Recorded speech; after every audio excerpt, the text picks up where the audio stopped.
There are moments in life when everything around us seems to crumble. Goals that once seemed so clear become confusing, and what we sought with so much effort loses its shine. Who hasn't asked themselves, in a moment of doubt, am I living the life I truly want, or am I just following a script that isn't mine? These questions don't arise by chance. They are like echoes of a deeper truth, a call that resonates within us, inviting us to look in the mirror and face the only person that truly matters on this journey, ourselves. Carl Jung, one of the greatest thinkers of the 20th century, said that life, in fact, begins at 40, not because before that it lacks value, but because the first years are like a training ground, a period of learning and identity building. But what if I told you that finding yourself doesn't have an age to begin? What Jung called individuation can happen at any stage, as long as we're willing to confront our own masks and shadows. Finding yourself is not a magical event or an immediate epiphany. Might be the unease of a monotonous routine, a worn-out relationship, or the feeling of living on autopilot. That discomfort, however unpleasant it may be, is also a gift. It forces us to question the narrative we've told ourselves, to review the decisions we've made, and to realize that maybe we're walking down a path we didn't even choose. But how do we know if we're on the right path? And more importantly, how do we begin to chart a path that is truly ours? This video is an invitation to reflect together on these questions. We'll explore what it means to create a life that isn't just lived, but also felt. A life where every step brings us closer to who we truly are. Imagine that each of us wears a mask. It's not a mask to disguise ourselves or something we use to deceive, but a representation of the expectations the world has of us. This mask, which Carl Jung called the persona, is like a social armor, something we develop from an early age to navigate life's complexities. It's the way we present ourselves to the world, shaped by influences like family, culture, religion, and our environment. In our early years, we're like sponges, absorbing beliefs, values, and behaviors that help us be accepted and valued by those around us. We're praised for acting in certain ways, encouraged to follow certain paths, and often pressured to ignore parts of ourselves that don't fit into that mold. Thus, the persona strengthens, becoming not only a tool for adaptation, but, for many, an invisible prison. Jung believed this construction was necessary. Without the persona, it would be impossible to function in society. It gives us the tools to build careers, establish relationships, and fulfill responsibilities. However, over time, this mask can start to suffocate us. We begin to confuse the persona with our true essence, believing we are only what we show others. And that's when the cracks begin to appear. These cracks may appear in moments of crisis. Maybe you're living someone else's dream, the career idealized by your parents, the relationship that seems perfect in the eyes of your friends, or the lifestyle that follows societal norms. On the outside, everything seems in place, but inside there's a feeling of emptiness. This happens because the persona, however brilliant it may be, cannot reflect the entirety of who we are.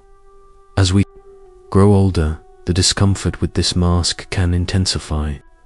The persona that once seemed so effective starts to limit our growth. We feel trapped in roles that no longer represent us, like the successful professional who's exhausted, the loving partner who has lost the connection, or the friend who always says yes out of fear of rejection. The question that arises at this point is, who am I beyond this mask? This is the beginning of a quest for authenticity. It's the moment when we realize there are parts of ourselves we've left behind, hidden beneath the mask of the persona. To find ourselves, we must have the courage to question this construction. Look beyond external expectations and explore what truly matters. Discovering who we are behind the persona is not easy. It requires facing judgments, letting go of old beliefs, and often disappointing those who expect us to continue playing the role we've always played. But it's also a liberating journey, because only when we start to peel away the layers of the persona can we glimpse what truly defines us. Liberating ourselves from the persona is just the beginning, because when we remove the mask, we realize there's much more to us than we imagined, and not all of it is comfortable to face. Jung called this unknown territory the shadow. It's that part of ourselves that we hide, repress, or pretend doesn't exist. It's the fears we avoid, the desires that shame us, and even the qualities we underestimate. The shadow is everything we prefer to leave aside, but it never truly disappears. Why are we so afraid of our shadow? Maybe because, from an early age, we were taught to show only our best side. Who hasn't heard phrases like "don't cry, be strong, that's not acceptable"? Gradually, we learn that certain emotions, like anger, sadness, or insecurity, are not welcome. So, we place those parts of ourselves in an emotional basement, believing that if we don't see them, they'll simply stop existing. But what we ignore doesn't disappear. It only waits for the right moment to manifest. Confronting the shadow is uncomfortable because it forces us to face our contradictions. We can be generous, but also selfish, brave, but full of fears. We want to be loved, but fear rejection. These conflicting parts scare us because they challenge the idea of who we think we are. But, as Jung suggested, only by accepting our shadow can we become whole beings. Facing our shadow is not an act of defeat, but of courage. Imagine someone who finally admits they fear failure. That person might discover that behind that fear is a genuine desire to grow. Or someone who recognizes their envy may realize that it reflects something they'd like to achieve. The shadow, however terrifying it may seem, is an opportunity for self-knowledge. When we face it, it stops being a hidden monster and transforms into an integrated part of who we are. It's important to remember that this process is not something we should do alone.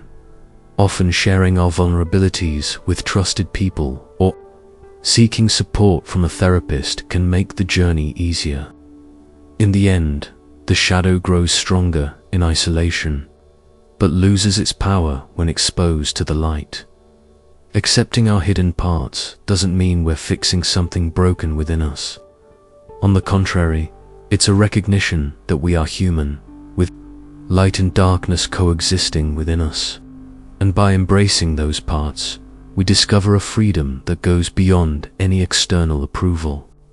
It's the freedom to be who we truly are, without masks or filters. Confronting our shadow places us at a crucial point on the path to self-knowledge. The process of individuation. Carl Jung described individuation as the path to wholeness, the integration of all parts of ourselves, light and shadow, reason and intuition, mask and essence. It's the moment when we stop trying to be what the world expects of us and begin to be who we truly are. But what does awakening our true self mean? In simple words, it's getting off autopilot and starting to live with intention. It's discovering what truly matters, beyond the layers of expectations we've accumulated throughout life. This process is not linear and rarely happens smoothly. In fact, individuation often begins with a crisis. That feeling that life has lost its shine, that we're trapped in a repetitive cycle, or that our goals, once so important, now seem empty. These crises can be terrifying, but they are also invitations to profound change. It's as if life is asking us to stop, look inward, and ask ourselves, who am I really? And more importantly, what do I truly want? The answers to these questions are not found in success manuals or in the well-intentioned advice of others. They are inside of us, waiting to be discovered. Individualization does not mean that we have to reject everything we have built so far. On the contrary, it is a process of resignification.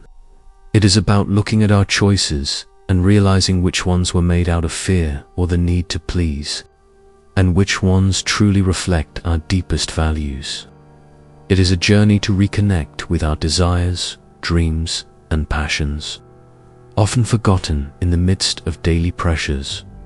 As we align more with who we are, we begin to feel a renewed freedom. It is not the freedom to do whatever we want without consequences, but the freedom to live with authenticity. Decisions that once seemed difficult, like changing careers, ending a relationship, or reevaluating friendships, begin to make more sense because they are guided by what truly nourishes us on this path. We also discover that being authentic does not mean being perfect.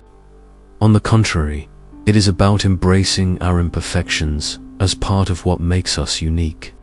When we allow ourselves to be vulnerable and whole, we realize that this authenticity is what deeply connects us to others. It is not our mask of success or perfection that inspires, but our courage to be true.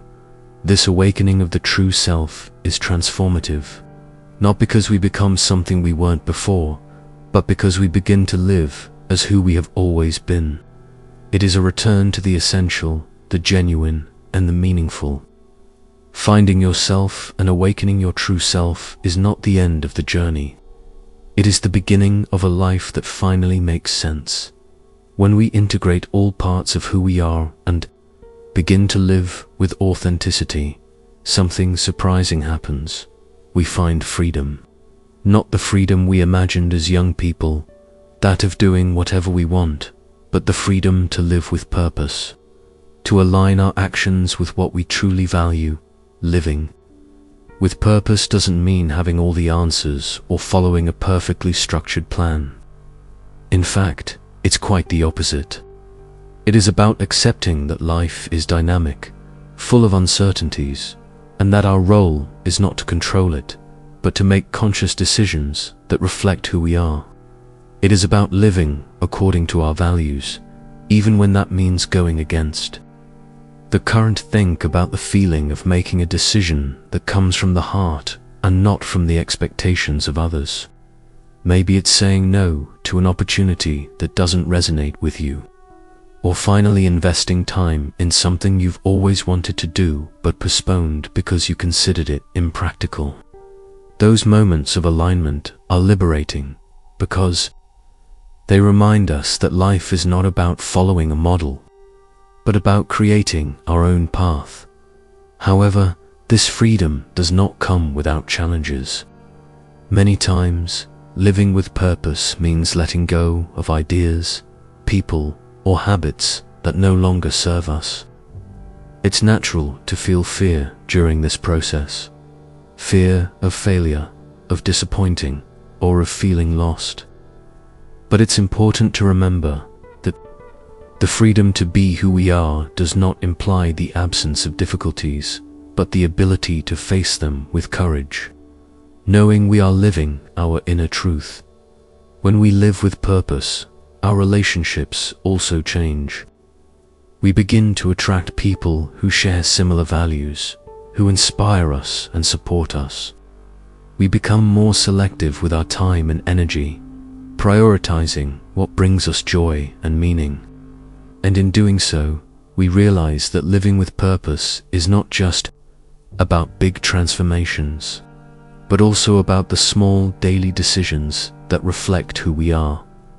Another important aspect of this freedom is acceptance. Living with purpose does not mean that we will never have doubts, or difficult days. On the contrary, it means accepting that life is imperfect, but still deeply meaningful. When we adopt this perspective, we stop seeking happiness in external results and begin to find it in the simple act of being present, of being true to ourselves. That is the beauty of living with purpose. Every step, no matter how small, becomes a reflection of what we are. And when we look back, we realize that the decisions that once seemed difficult led us to a life that truly belongs to us. Not because it was planned or idealized, but because it was lived authentically. When we free ourselves from external expectations and begin to live aligned with our purpose, we discover something transformative. Our life is not just about us. It has the potential to impact others, to inspire, and to create a legacy. That legacy does not need to be grand or revolutionary. It can be found in the small footprints we leave in the world and in the people around us. Creating a personal legacy does not mean seeking recognition or fame, but living in a way that reflects our values and inspires authenticity. It is about the decisions we make, the connections we cultivate, and the meaning we bring to our actions. Many times, the impact we leave on the world is invisible. It's in the advice given with care, in a gesture of generosity, or in the courage to live a true life that serves as an example to others. Think of someone who has inspired you deeply. It could have been a mentor, a friend, or even an author, whose words resonated with you. What made them so special was not what they possessed or achieved, but how they lived with integrity. Those people left a legacy because they were true to who they were, and that made them memorable. When we choose to live in that way, we create a similar impact, even without realizing it. That legacy is also reflected in how we face adversity. Life will never be completely free of challenges, but what matters is how we decide to respond to them. By facing our fears, accepting our shadows, and living with purpose, we show others that it is also possible for them to do the same. It's a way of telling the world, no matter how difficult it is, you can find strength within yourself. Creating a personal legacy also means accepting that it will continue even after we depart. Our actions resonate through time, shaping the lives of those we touch. It could be something as simple as teaching a lesson of self-love to a child or sharing a story that inspires a friend. Those small seeds grow and bloom, creating an impact that transcends our existence. In the end, the true legacy is not in the material things we accumulate, but in the way we live. It is in the memories we leave, in the connections we create, and in the authenticity we cultivate. And the most beautiful part is that, by living an authentic and meaningful life, that legacy naturally arises as a reflection of who we are. As we conclude this journey, I hope you feel inspired to look inward, to embrace every part of yourself, and to begin or continue living the life you desire. Because life does not begin when we achieve something external, but when we find ourselves. That is the true starting point, a beginning that not only transforms our existence, but also leaves a mark on the world around us. Life begins when we find ourselves. That is the truth that resonates throughout this entire journey. It is not a unique moment or a final destination, but an ongoing process of discovery and acceptance along the way. We face our masks, embrace our shadows, awaken our true being, and find the freedom to live with purpose. And in doing so, we realize that the world around us also changes because our authenticity inspires others to find the same within themselves. Each step on this journey is an invitation to look inward and ask ourselves, what truly makes me happy? What drives me? How can I live a life that is authentic to me? These questions, no matter how simple they seem, have the power to transform everything. They lead us to live not for approval or fear, but with the courage to be whole. That is the beauty of life. It begins with self-knowledge. It's not perfect, but it's real. And by living authentically, we not only free ourselves, but we also create space for others to do the same. In the end, when we are honest with ourselves, the world also responds to us with more truth. I want to thank you for making it this far. This conversation is more than just a script. It is an invitation to reflect together on what really matters. And speaking of that, I need to share a little story. Recently, while reorganizing my shelves, I found an old notebook where I used to jot down random thoughts. Among the pages, there was a phrase underlined: "Life is what happens when you stop trying to be someone else." That hit me like a wave. It's so easy to get lost in roles, in people we didn't even know we had created.